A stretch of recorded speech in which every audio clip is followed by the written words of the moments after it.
Assalamualaikum warahmatullahi wabarakatuh. Perkenalkan, saya Anita Winarni Putri, mahasiswa PPG Prajabatan Universitas Veteran Bangun Nusantara Sukoharjo. Di sini saya akan memaparkan kampanye praktik baik untuk memenuhi tugas mata kuliah perspektif sosiokultural dalam pendidikan. Scaffolding, proses pemecahan masalah matematika, materi bilangan bulat, kelas 6 pada SD Negeri Kenokorjo 1. Zone of Proximal Development atau ZPD merupakan suatu range atau jarak antara tingkat perkembangan yang diumpamakan sebagai kemampuan pemecahan masalah tanpa bantuan dan tingkat perkembangan potensial yang dideskripsikan sebagai kemampuan pemecahan masalah dengan bantuan orang lain, baik orang dewasa maupun rekan yang lebih menguasai. Scaffolding yaitu suatu perangkat yang berfungsi sebagai penyangga, di mana bantuan diberikan pada awal pembelajaran, kemudian dilakukan pengurangan setelah siswa dirasa sudah mampu mengerjakan tugas.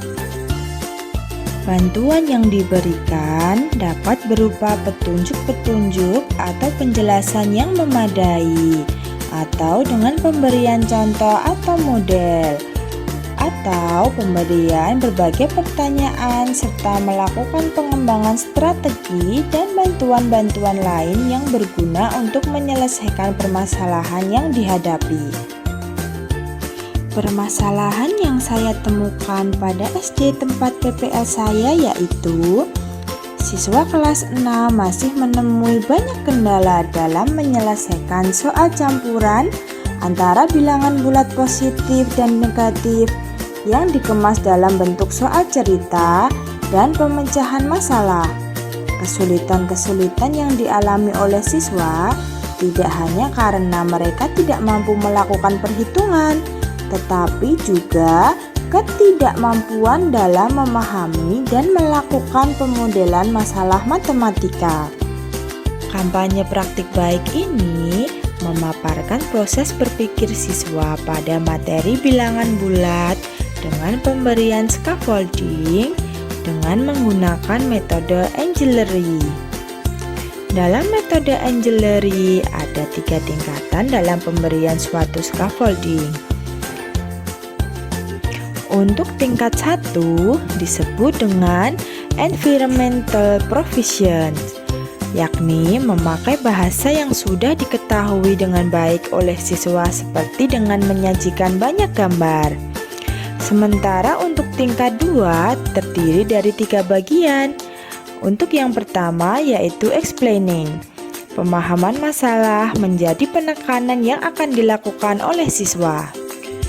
Untuk yang kedua yaitu reviewing.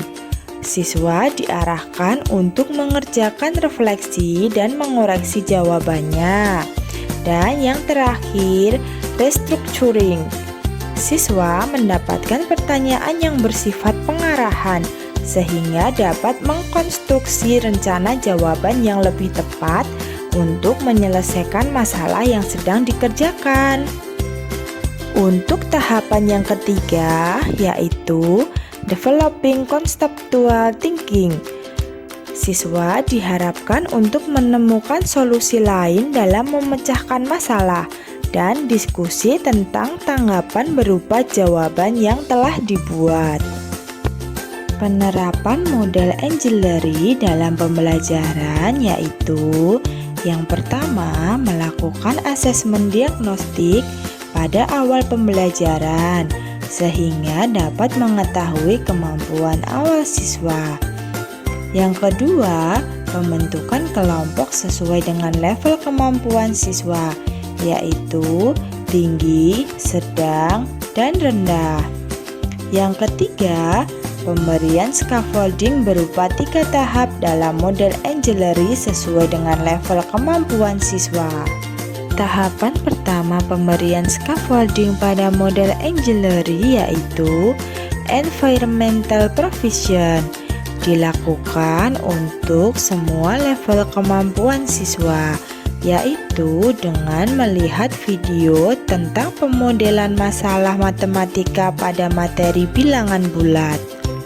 Untuk tahapan yang kedua dan ketiga, pemberian scaffolding disesuaikan dengan level kemampuan siswa.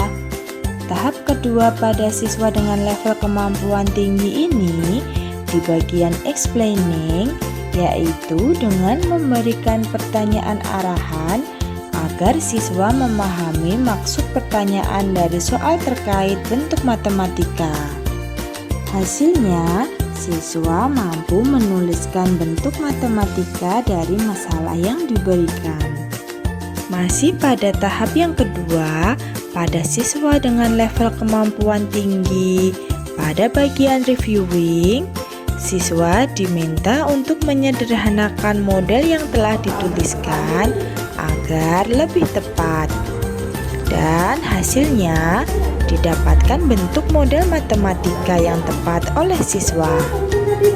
Pada tahap yang kedua, pada siswa level kemampuan tinggi, yaitu restructuring, memberikan pertanyaan arahan agar siswa mampu mendapatkan hasil akhir dari model yang telah dituliskan.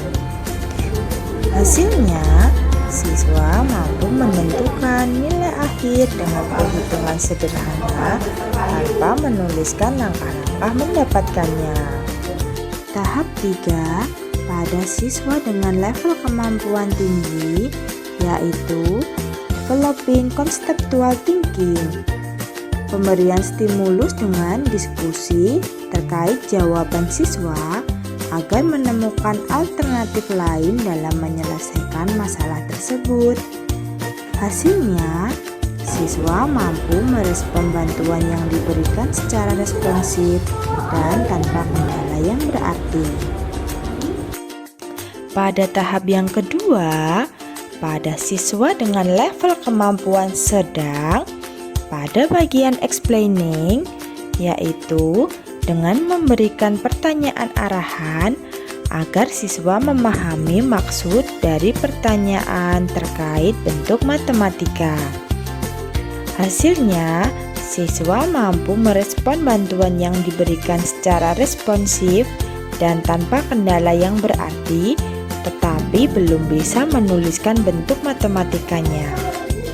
Tahap kedua pada siswa level kemampuan sedang, pada bagian reviewing, yaitu masih memberikan pertanyaan arahan agar siswa memahami maksud pertanyaan dari soal terkait bentuk matematika. Hasilnya, pertanyaan arahan yang diberikan ternyata belum memberikan efek kepada siswa.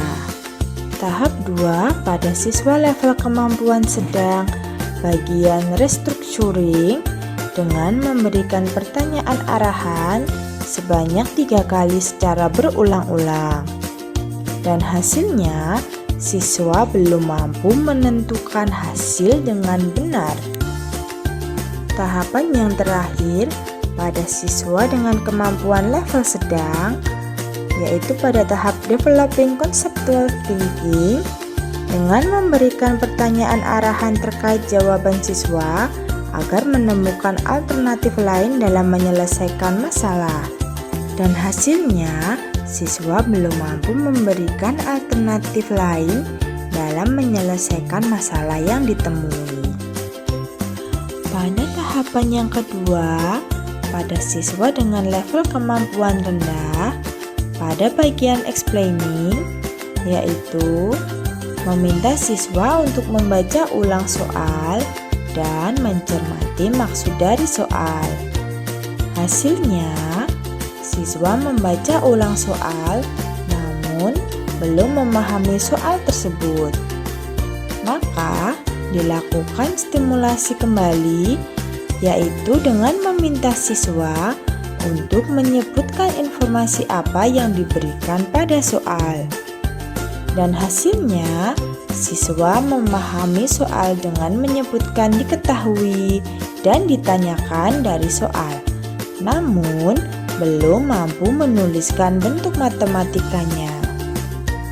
Pada tahapan yang kedua, pada siswa dengan level kemampuan rendah, pada bagian reviewing, guru mengajukan pertanyaan arahan agar siswa memahami maksud pertanyaan dari soal terkait bentuk matematikanya.